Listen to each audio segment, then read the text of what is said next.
किसान भाइयों, फिलहाल रमेश भाई के खेत में खड़े हैं मेववाड़ा गांव में, जो कि फतेहाबाद जिले में पड़ता है, हरियाणा के। और यहाँ पर इन्होंने पिछले साल जो नरमा की वैरायटी लगा रखी थी वही वैरायटी लगा रखी है। पिछले साल इसका रिजल्ट क्या रहा था वो भी पूछेंगे इस वीडियो में, और इस बार इस फसल की कंडीशन कैसी है वो मैं आपको दिखाऊंगा, इनसे पूछेंगे। तो रमेश भाई, आपका इस बार फिर से स्वागत है डियर किसान पर। आपका यहाँ गांव मेववाड़ा में पहुंचने पर आपका भी हार्दिक स्वागत है और बहुत बहुत धन्यवाद है जी। तो सबसे पहले तो ये बताइए, अब की बार नरमा और कपास कितने एरिया में लगा रखा है आपने? नरमा और कपास सारी 8 एकड़ में है जी। अब की बार 8 एकड़ में आपने धान भी लगा रखे हैं? हमने धान लगा रखे हैं, 8 एकड़ में धान है जी। ठीक है, नरमा की बात हम करेंगे इस वीडियो में, अगली वीडियो में आपको धान भी दिखाएंगे। तो आज ये पहली वीडियो है इनके खेत में। अब की बार हम 3 वीडियो यहाँ पर शूट करेंगे। इसके बाद में अगले 15 दिन बाद में वीडियो आएगी। फिर बाद में आपको चुगाई के टाइम पर दिखाएंगे कितनी पैदावार हुई, क्या परफॉर्मेंस रही। तो सारी चीज़ें अब की बार क्लियर करेंगे, सीरीज में आपको वीडियो मिलेंगी। तो इस वैरायटी का निचोड़ आपको पूरा मिल जाएगा। ये खेत में क्या कुछ डालते हैं वो भी आपको कन्फर्म पता चलता रहेगा टाइम टू टाइम। तो भाई साहब, ये बताइए कि अपनी जो ये वैरायटी है, कब आपने इसकी बिजाई करी थी, कौन सी वैरायटी है, ये बता दीजिए एक बार। ये जी 5वें महीने की 1 तारीख की बिजाई है इसकी। 1 मई को आपने बिजाई करी थी? हाँ जी, हाँ जी। ठीक है, कौन सी वैरायटी है? ये सोनल सीड की कृष्णा 3333 है जी। पिछले साल भी यही थी? हाँ जी, पिछली साल भी हमने, पिछली साल तो 2 एकड़ में लगाई थी। अब की बार सारी यही वैरायटी लगा रखी है जी, कृष्णा 3333। पिछली बार आपने ट्राई करके देखा था? हाँ जी, पिछली साल हमने 2 एकड़ में ट्राई किया था। कितनी निकली लास्ट में, पैदावार कितनी हुई? पिछले साल 1 एकड़ में तो 35 मन हुई थी जी, और 1 एकड़ में 33 मन हुई थी। अच्छा, यानी कि लगभग 14 क्विंटल के आसपास पैदावार रही? हाँ जी, 1 एकड़ में 14 कुंटल के बार। इस वैरायटी की अगर हम बात करें तो आप 2 साल से इसको लगा रहे हो कंटिन्यू।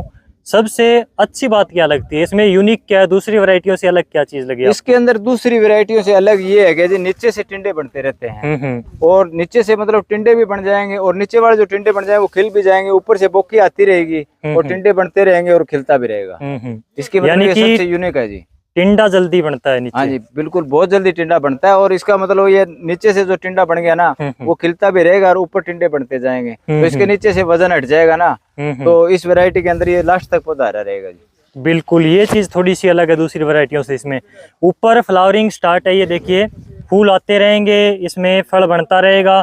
और जो नीचे वाले टिंडे हैं वो 10 दिनों के बाद में, हफ्ता 10 दिन के बाद में खिलने स्टार्ट हो जाएंगे, जल्दी तैयार हो जाते हैं। तो पौधे के ऊपर ज्यादा टिंडों का भार एक साथ नहीं पड़ता। हाँ बिल्कुल। तो पौधा उस खुराक को जब लेता है तो मेंटेन कर लेता है अपने सिस्टम को, जड़ता नहीं है। बिल्कुल बिल्कुल, जो खुराक वाली फसल है। और सबसे ज्यादा इसमें दिक्कत यही आती है कि बहुत बड़ी मात्रा में, ज्यादा मात्रा में फल फूल उठा लेता है पौधा, ज्यादा जो है फ्रूटिंग आ जाती है। उसके लिए खुराक भी जरूरी है जी। हाँ, खुराक को टाइम पे, अभी जब तो इसकी 2 खुराक है ना, अभी देंगे तब जाके ये नरमा सही अपनी मतलब कंडीशन में आएगा जी। बिल्कुल, अब इसको सबसे ज्यादा खुराक की आवश्यकता है। बिल्कुल, सबसे जो पीक पॉइंट कहते हैं, गोल्डन टाइम कहते हैं, वो नरमा की फसल के लिए यही अगले 20 दिनों का बहुत जरूरी है। अगले 15-20 दिन है ना जी। बिल्कुल, ये आपकी पैदावार को डिसाइड कर देगा। ये 9वें की 20 के बाद में तो इस तरह मान लीजिए आप, 9वें की 20 और 25 के बाद में तो चुगाई स्टार्ट हो जाएगी इसके अंदर। फिलहाल ये जो बिजाई है आप बता रहे हो 1 मई की है, बिजाई के टाइम पर कौन सी खाद डाली नीचे? बिजाई के टाइम पे हमने इसके अंदर आधा कट्टा DAP दिया था जी।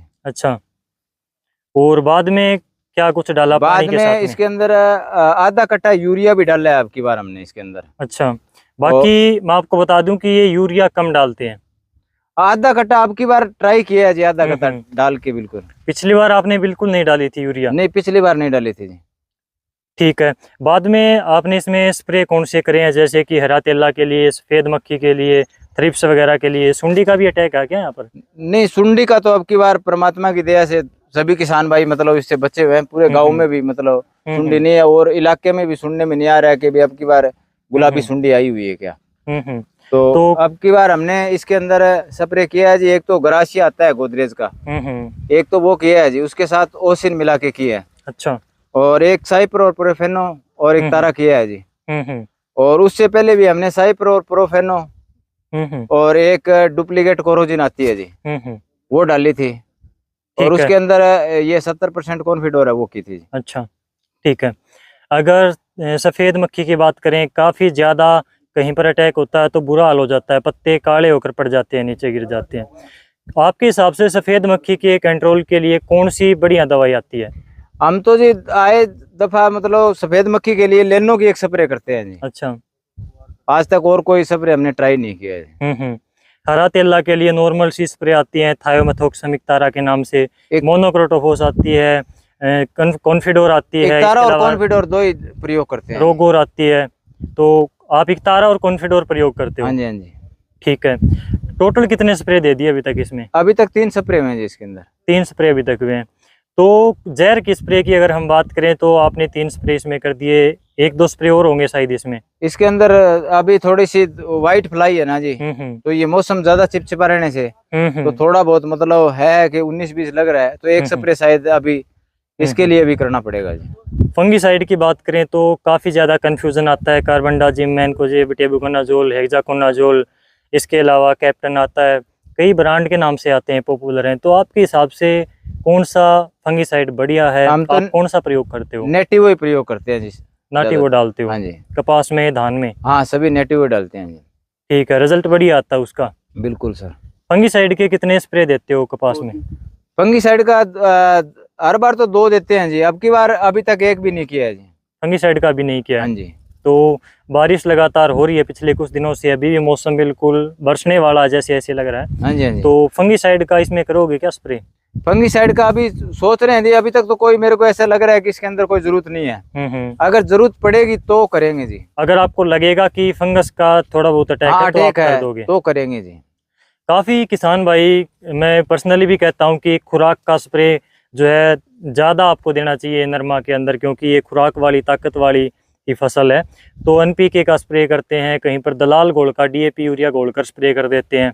कैसा रिजल्ट रहता है और आप कौन सा करते हो, कितने करते हो, थोड़ा सा ये बताइए। हम तो 2 स्प्रे निकालते हैं जी। एक तो माइक्रो न्यूट्रेट होता है जो हमने पीछे अभी इसके अंदर इसका गोदरेज का आता है ना जी, वो डबल वो 100 ग्राम किले का डलवाया था ग्रासिया के साथ।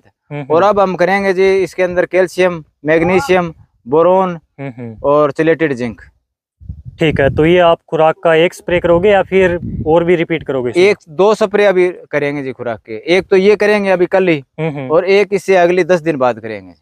ठीक है, यानी कि 2-3 आप लगभग खुराक के स्प्रे दे देते हो नरमा कपास में। तो इस प्रकार से ये खाद की स्प्रे को भी प्राथमिकता देते हैं और टाइम टू टाइम खेत के अंदर लक्षण को पहचान कर बीमारियों के लिए स्प्रे करते हैं, कीटों के लिए स्प्रे करते हैं। अगर हम बात करें कि आप लगातार इतनी पैदावार निकाल रहे हो टाइम टू टाइम हर साल, तो इतनी पैदावार के पीछे क्या राज है? थोड़ा सा किसानों को बताइए पर्सनली। अगर मैं तो सभी किसान भाइयों से कहता हूं कि अपना पैदावार जो है ना वो अपने घर पे है जी। जो आप पशु रखते हैं, गोबर की खाद है ना, वो 2-3 साल के बाद हर किले के अंदर 5 ट्राली डाल दो जी। तो उसके अंदर आपके खेत के अंदर बहुत बड़ा इफेक्ट पड़ेगा और पैदावार भी अच्छी होगी जी। आपको लगता है कि पैदावार में सबसे अहम जो रोल है वो है खुराक का, और वो खुराक आप गोबर की खाद के रूप में प्रचुर मात्रा में डाल देते हो पहले से? हर तीसरी साल डाल देते हो, क्योंकि गोबर की खाद लगातार 2-3 साल तक तो बढ़िया रिजल्ट देती है, काम करती है। 3 साल तक अच्छा रिजल्ट देती है। बिल्कुल, 3 साल तक अच्छा रिजल्ट देती है। तो इनको ये लगता है कि जो नीचे गोबर की खाद डालते हैं उनकी, उसकी वजह से, उसके प्रभाव से इनकी अच्छी पैदावार हो जाती है।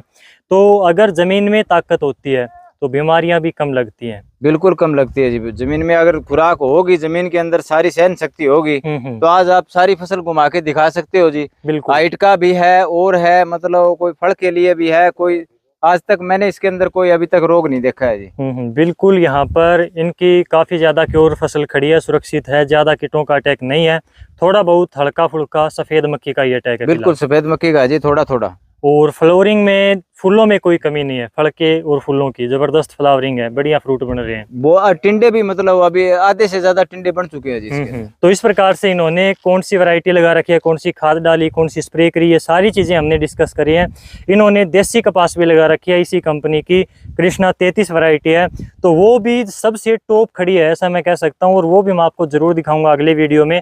तो फिर किसान भाई से एक बार हम मुलाकात करेंगे। आज के इस वीडियो में आपने इतनी अच्छी जानकारी दी, और अगले 2 स्टेजों के ऊपर आपके फार्म से हम लगातार 2 वीडियो और देंगे, इसी खेत से, इस वैरायटी के साथ में, इसी किसान भाई के साथ में। तो तब तक आप डियर किसान के साथ में बने रहें। अगर जानकारी आपको अच्छी लगी तो शेयर ज़रूर करना। आपने टाइम निकालकर किसानों के साथ में अपना अनुभव शेयर किया, आपका बहुत बहुत धन्यवाद। धन्यवाद।